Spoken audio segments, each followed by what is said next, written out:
everyone, and welcome back to my channel, Now I Know My Rights, a channel and a platform dedicated on teaching you the importance of your rights. In today's presentation, we shall cover your top 10 basic rights when pulled over by the police.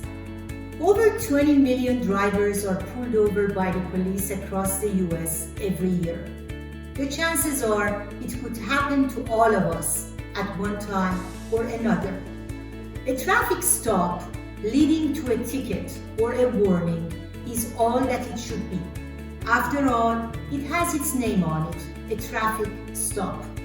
However, the moment a traffic stop escalates into something bigger and becomes a tool for criminal investigation, even if you think you are 100% innocent, even if you think you've done nothing wrong, it could lead to some charges based on violation of some unknown criminal codes that no one has ever heard of, and of course including the obvious ones: DUI, drug possession, drug distribution, or lying to the police charges. All of these charges will cost you a lot of money, time, humiliation, aggravation, and hassle to defend. Know your rights, use your rights, so you won't fall for the trap laid out by law enforcement.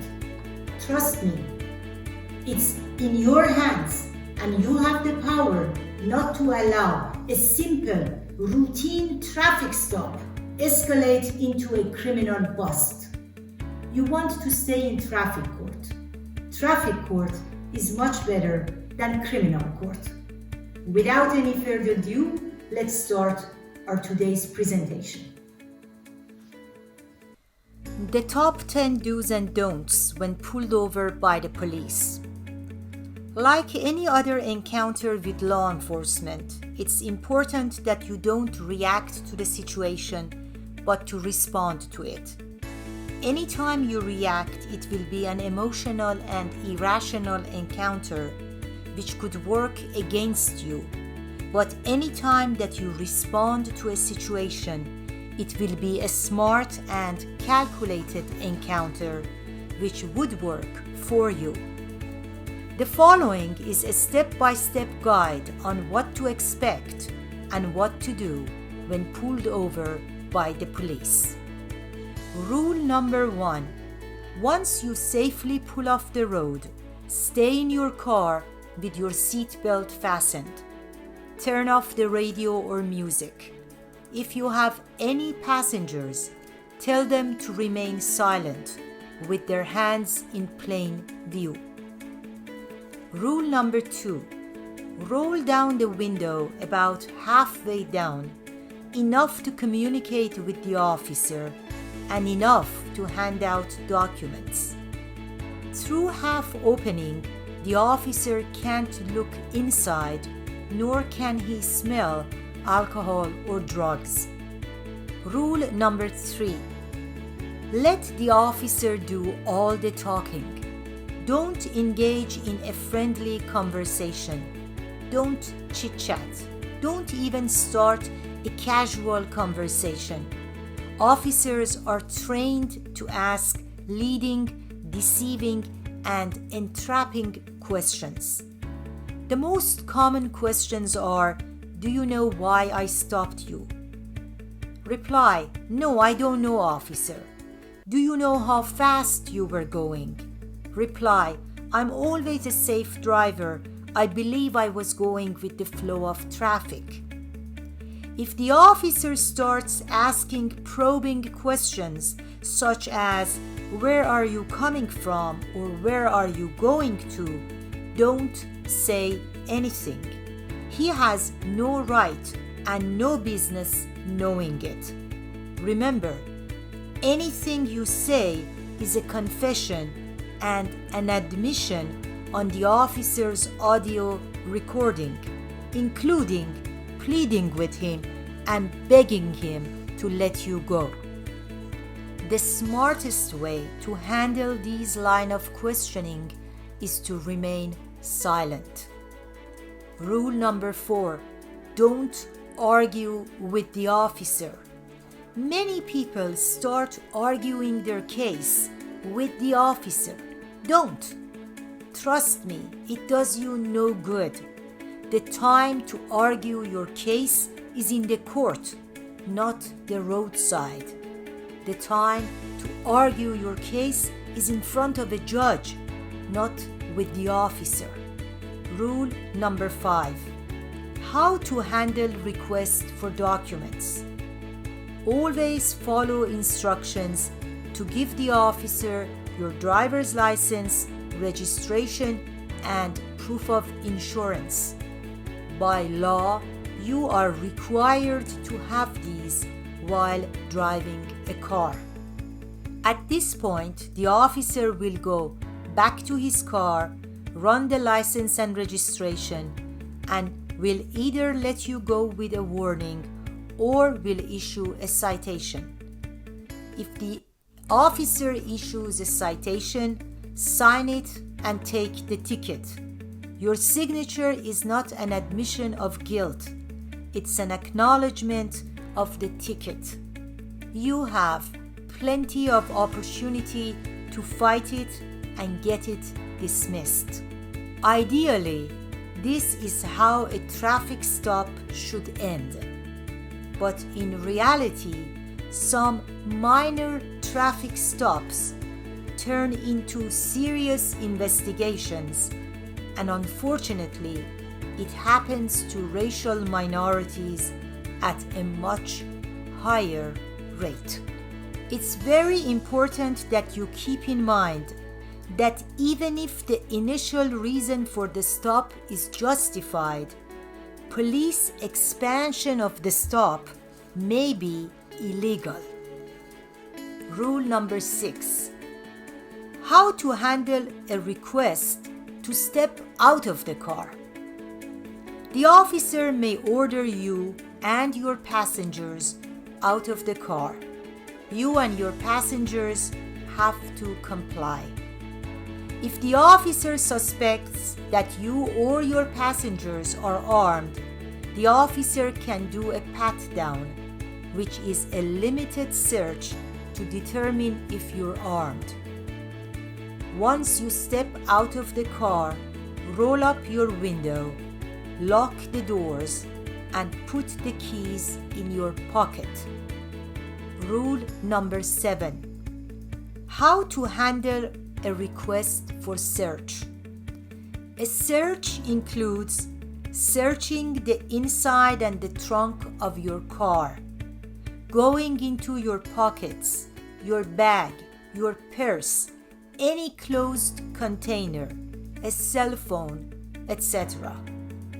The officer can only do a search if there is an illegal item in the car in his plain view, such as drugs or open containers of alcohol. Discovery of any illegal item in plain view often leads to a complete search. Another way the officer can legally do a search is if the officer has a probable cause. Probable cause is a higher standard than reasonable suspicion. Another way is if the officer has a search warrant. And the last way is if you consent.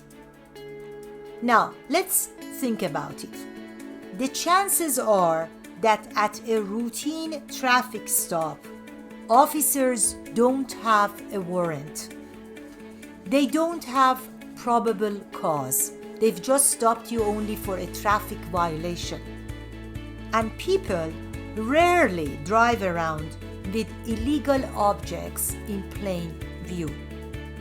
Therefore, the only way to search your car or your belongings is if you consent. You have a constitutional right under the Fourth Amendment to refuse to give consent to searches.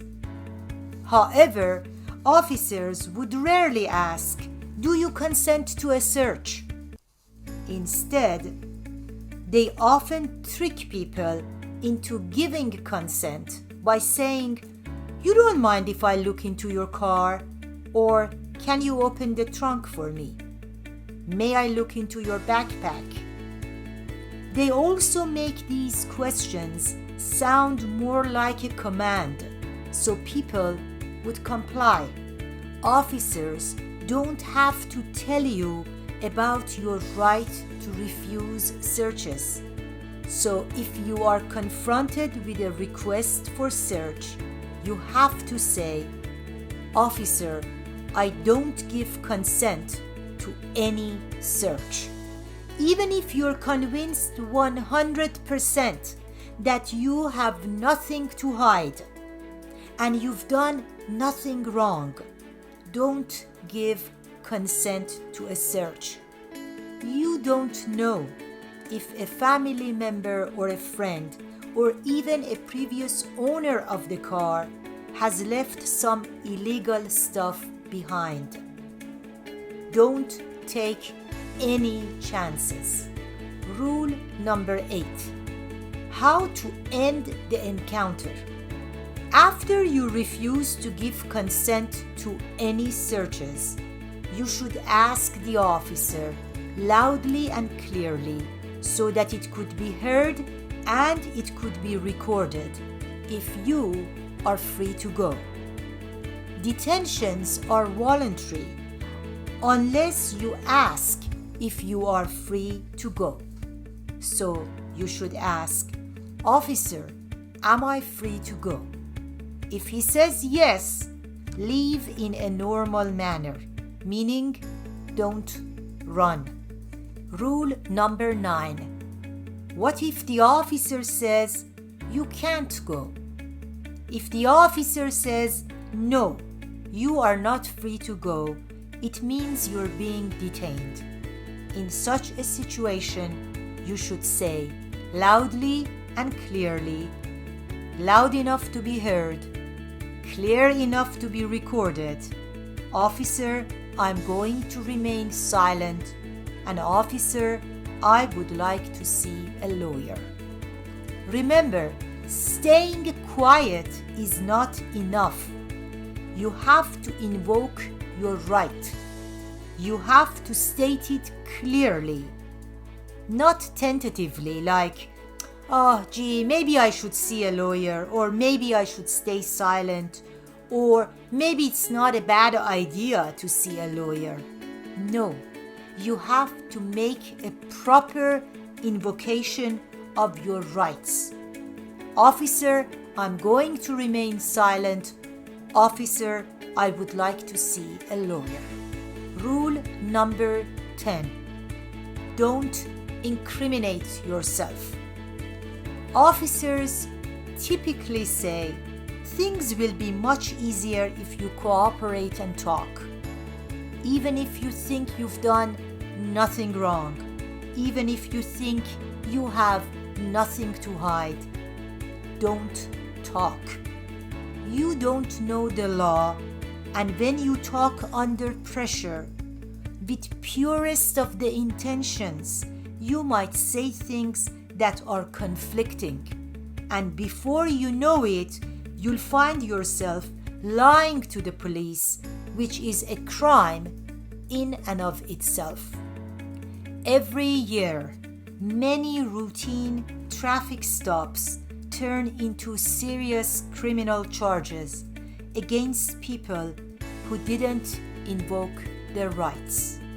If you don't want to be a part of this unfortunate statistic, always express your rights. Officers would think twice before overstepping their legal boundaries when dealing with an individual who knows how to use his or her rights. God bless America.